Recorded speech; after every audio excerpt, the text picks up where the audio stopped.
Kira jika betul-betul terjadi pecahnya Perang Dunia Ketiga ini kira-kira seperti apa sih berdampak kepada nilai tukar rupiah kita?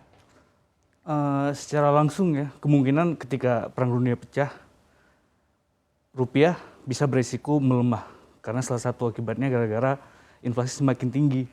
Jadi Rusia kan negara pengekspor minyak utama ya.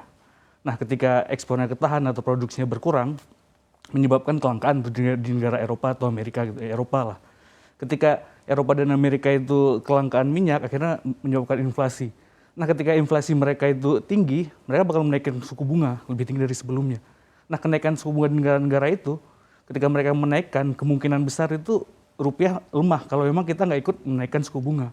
Tapi kalau kita naikin suku bunga juga, saya rasa udah nggak mungkin ya kalau memang kayak dipaksakan buat ngikutin mereka begitu, Mbak. Oke, artinya strategi cukup sulit ya yang perlu Cukup dipikirkan begitu ya oleh para pembuat kebijakan baik fiskal maupun juga moneter begitu di dalam negeri. Nah, kemudian yang menarik juga kalau kita lihat begitu kan untuk nilai tukar rupiah sendiri saat ini juga berada di level 14.300-an di mana sebelumnya juga sempat bertahan lama di kisaran 14.200-an. Apakah ini artinya memang sudah ada indikasi bahwa rupiah kita juga sudah mulai semakin melemah dengan adanya kondisi geopolitik saat ini?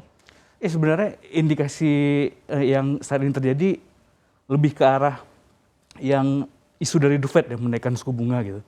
Nah kemungkinan kalau yang memang ini pecah, mungkin bakal lebih parah lagi, mungkin bisa tembus lagi ke 14.500. Oke, berarti level-level yang perlu diperhatikan 14.500 ya tentunya ya. 14.500 gitu. Oke, nah kemudian kalau misalnya dari rupiah, kemudian kita masuk lagi ke pasar modal. Kira-kira dengan adanya sejumlah sentimen ini seperti apa sih akan mempengaruhi pasar modal kita? Karena kalau kita lihat secara global, tampaknya ini juga sudah mulai terasa begitu dalam beberapa hari terakhir pergerakan bursa di kawasan Asia, di kawasan Eropa, Amerika Serikat juga tampaknya lebih banyak yang bergerak di zona merah. Nah ini kira-kira seperti apa berdampak kepada pasar modal kita?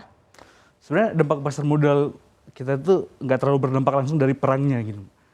Nampaknya itu lebih ke efek dominonya. Apabila misalnya Amerika dan Eropa setuju untuk melakukan sanksi ke Rusia. Jadi kalau memang kayak pipa minyak baru itu dibatasin atau habis itu yang bank itu dipotong dari SWIFT gitu. Kemungkinan besar dampak yang itu yang bakal mempengaruhi pasar keuangan kita. Karena secara besaran itu sebenarnya Rusia itu cuma 1,7% GDP dunia gitu, negligible sebenarnya ekonomi mereka.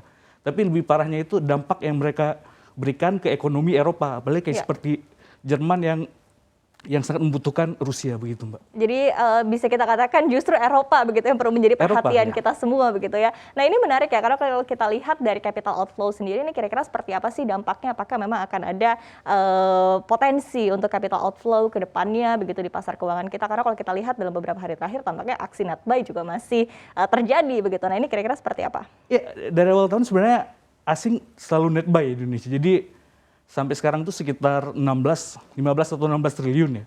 Tahun lalu sepanjang tahun itu cuma sekitar 37.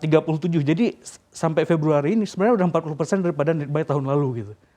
Salah satunya juga sebenarnya profil investor ini sekarang kan memang dominasi domestik ya.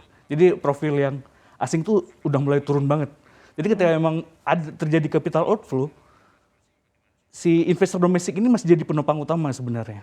Gak bakal separah seperti kejadian di 2014-15 gak bakal seperti itu. Oke, tapi ini menarik ya karena kalau kita lihat pasar modal kita dalam 1-2 pekan terakhir ini bahkan terus mencetak level all time high dan bahkan hari ini tadi sekali lagi berhasil ditutup di atas level 6.800 begitu. Nah ini apakah artinya memang dari investor sendiri masih belum ada ketakutan akan resiko secara geopolitik ini sendiri atau seperti apa?